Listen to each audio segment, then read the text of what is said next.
पूरे भारत में कोरोना ने अपना कहर मचाया हुआ था। हर दिन हजारों लोग इस बीमारी की चपेट में आ रहे थे। कई तो इस बीमारी के कारण अपनी जान से भी हाथ धो बैठे थे।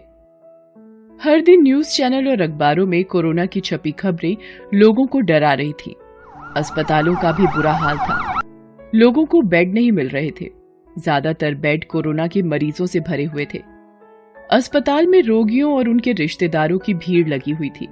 उसी भीड़ में सुहानी अपनी दोस्त राधिका के लिए एक बेड और ऑक्सीजन सिलेंडर के जुगाड़ में लगी हुई थी।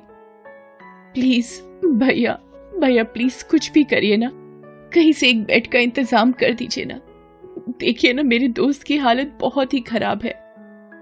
अरे सुनाई नहीं पड़ता है क्या तुम्हें? बोला तो एक भी बेड खाली नहीं है। देखती नहीं क्या कोरोना के ही पेशेंट है चारों तरफ। चलो साइड दो साइड दो। भैया देख तो रही हूँ, लेकिन आप नहीं देख रहे कि मेरी दोस्त की हालत कितनी सीरियस है। प्लीज कुछ तो इंतजाम कर दीजिए। ये कहकर सुहानी लगभग रो पड़ी। जीवन में घटी कुछ घटनाएं कैसे जीवन का रुख मोड़ देती हैं, इसका जीता जागता उदाहरण है राधिका और सुहानी की कहानी। दोनों ही गरीब घर की लड़कियां थीं, लेकिन अपनी मेहनत से दोनों अपनी पहचान बनाने की कोशिश कर रही थी। वे दोनों दिल्ली के लाजपत नगर में किराए पर रहती थी। एक ओर राधिका गंभीर किस्म की लड़की थी, वहीं दूसरी ओर सुहानी बहुत ही चुलबुली लड़की थी। राधिका एक प्राइवेट स्कूल में टीचर थी और सुहानी कॉल सेंटर में काम करती थी। दोनों पक्की सहेलियां थीं, या यूं कहिए कि दोनों की जान एक दूसरे में बसती थी। लेकिन कल रात से राधिका की तबीयत बहुत ही खराब थी। उसे तेज बुखार था।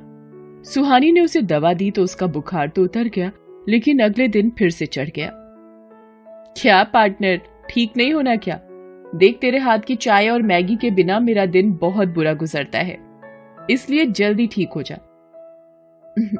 बोल तो बना दूं तेरे लिए, इतनी बीमार भी नहीं हूं मैं। अरे ना ना, तू पहले ठीक हो जा, फिर साथ मिलकर मैगी भी खाएंगे और चाय भी पिएंगे। लेकिन दूसरे दिन राधिका का बुखार नहीं उतरा। दोपहर तक उसे जोर जोर से खांसी भी आने लगी। खांसते खांसते ही उसने कहा, सुहानी, वो सामने वाला घर है ना यार, वहां कुछ खाने का पहुंचा देना। राधिका, तू उनके घर गई थी क्या? पिछले 2 दिनों से जा रही थी पार्टनर। जब से सामने वाली आंटी को कोरोना का पता चला है ना, उनके बेटे और बहू ने छोड़कर भाग गए हैं। उनकी सुध लेने वाला कोई नहीं है। तभी तो 2 दिनों से मैं उन्हें खाना बनाकर खुद देकर आ रही हूँ। अरे वो कोरोना पेशेंट है, पता है ना कैसी है ये बीमारी। उफ, तुम और तुम्हारी समाज सेवा, देख लेना एक दिन बुरा फंसेगी तो इस चक्कर में। क्या पार्टनर, सिर्फ डांटेगी, मेरा काम नहीं करेगी। अब अपने पार्टनर की बात वो कैसे टालती। घर में ब्रेड पड़ी थी। सुहानी वो ब्रेड ले जाकर आंटी को दे आई। लेकिन जब वो घर पहुंची तो राधिका की हालत देखकर डर गई। उसे सांस लेने में तकलीफ हो रही थी। वो जोर जोर से सांस लेने की कोशिश कर रही थी। सुहानी, सुहानी, थोड़ा पंखा तेज कर देना यार। देखना, मुझे सांस लेने में बहुत दिक्कत हो रही है। राधिका, मुझे लगता है कि हमें अस्पताल चलना चाहिए। अरे नहीं पार्टनर, मैं ठीक हूँ, लेकिन ये कहकर राधिका लगभग बेहोश हो गई। सुहानी अपने दोस्त के लक्षण देखकर समझ गई कि उसे कोरोना ने अपनी चपेट में ले लिया है। वो किसी तरह उसे लेकर नीचे उतरी। उसने अपनी स्कूटी निकाली और उसे पीछे बिठाया। साथ ही उसके शरीर को अपनी चुन्नी से पूरी तरह कस के जकड़ लिया ताकि जब वो स्कूटी चलाए तो वो स्थिर बैठी रहे। फिर उसने स्कूटी स्टार्ट की और अस्पताल की ओर निकल पड़ी। रास्ते में उसे पुराने दिन याद आ रहे थे कि कैसे उसकी और राधिका की पहली मुलाकात हुई थी। उस समय वो कॉलेज में पढ़ती थी। एक बार जब वो कॉलेज से लौट रही थी तब उसकी स्कूटी का एक्सीडेंट हो गया था। वो सड़क के किनारे बेहोश पड़ी थी, लेकिन कोई भी उसे उठा नहीं रहा था। सभी उसे देखते और आगे निकल जाते। उस समय राधिका उसी रास्ते से गुजर रही थी। वो हाथ रिक्शे पर बैठी थी। अरे भैया रुकिए रुकिए। बेहोश पड़ी सुहानी को राधिका ने रिक्शे वाले की मदद से उसके रिक्शे में डाला और अस्पताल पहुंच गई। डॉक्टरों ने कहा कि अगर जरा भी देर हो जाती तो सुहानी को बचाया नहीं जा सकता था। उसे ब्लड की जरूरत थी, जो राधिका ने ही उसे दिया था। जब सुहानी होश में आई तो राधिका उसके बगल में ही बैठी हुई थी। ये उससे उसकी पहली मुलाकात थी। उसके बाद तो दोनों बेस्ट फ्रेंड बन गए और साथ ही रहने लगे। सुहानी ने भले ही राधिका को कहा था कि तुम्हारी ये समाज सेवा तुम्हें किसी चक्कर में फंसा देगी, लेकिन सच तो यही था कि राधिका की समाज सेवा की आदत के कारण ही तो सुहानी का भी जीवन बचा था। यही सब सोचते सोचते सुहानी अस्पताल पहुंची, लेकिन वहां का दृश्य डरावना था। इधर राधिका की सांसें भी उखड़ गई थी। तभी राधिका ने धीरे से सुहानी का हाथ दबाया और बहुत धीमे से कहा, सुहानी, लगता है जाने का समय आ गया है पार्टनर। अरे पागल है क्या? मैं तुझे कहीं नहीं जाने दूंगी।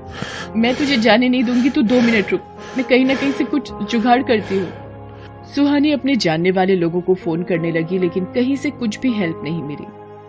वो हार रही थी। तभी अस्पताल में ही उसे पता चला कि नोएडा से एक ऑक्सीजन सिलेंडर की व्यवस्था हो सकती है।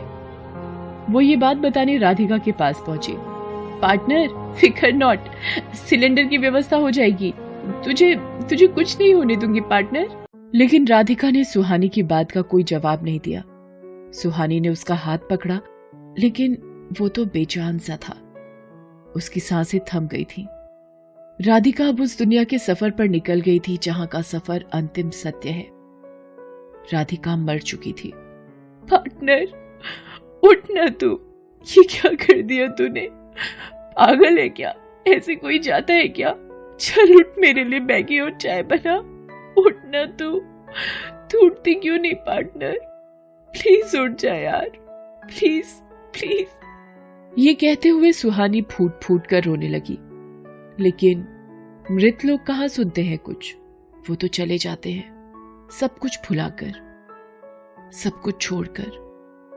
राधिका का अंतिम संस्कार कर सुहानी घर लौट आई, लेकिन वो घर उसे काटने को दौड़ रहा था, जिस घर में दोनों साथ हंसते, मुस्कुराते और कई बातें शेयर करते। आधी रात की बात है। सुहानी सोने की नाकाम कोशिश कर रही थी। तभी उसे लगा कि राधिका उसके सामने खड़ी है और उससे बातें कर रही है। क्या हुआ पार्टनर, उदास है क्या? अब मैं भी क्या करूं? इतने दिन का ही साथ लिखा था पार्टनर। राधिका, तुम? सुहानी, मेरा एक काम प्लीज करना ना पार्टनर। वो आंटी जब तक ठीक नहीं हो जाती, उनको रोटी दे आना ना। उनको देखने वाला कोई नहीं है पार्टनर, प्लीज तू देखेगी ना उनको? उसके बाद राधिका वहां से गायब हो गई। सुहानी को समझ नहीं आ रहा था कि ये सच था या उसके मन से निकली हुई बात थी।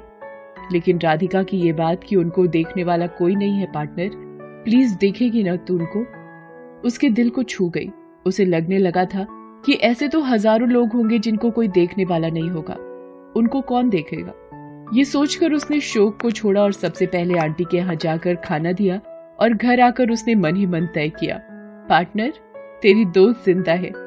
वो देखेगी उनको जिनको कोई देखने वाला नहीं, वो मदद करेगी उनकी जिनकी कोई मदद करने वाला नहीं है। उसके बाद सबसे पहले सुहानी ने एक पीपीटी किट खरीदा और अस्पताल पहुंची। वहां जिन मरीजों को ऑक्सीजन की जरूरत थी या जिनको बेड नहीं मिल रहा था, वो उनकी मदद करने लगी। यही नहीं, उसने अपनी सारी सेविंग्स खर्च कर न सिर्फ कोरोना पीड़ितों के खाने का इंतजाम करना शुरू किया, बल्कि ऑक्सीजन सिलेंडर भी अपने पैसों से खरीद कर जरूरतमंदों को पहुंचाने लगी। वो अपनी दोस्त राधिका को तो नहीं बचा पाई थी, लेकिन कई घरों के चिराग और कई दोस्तों के जीवन बचाने में उसकी मदद कर रही थी। उसे देखकर ऐसा लगता था कि वो अपनी राधिका को फिर से बचाने की कोशिश कर रही है।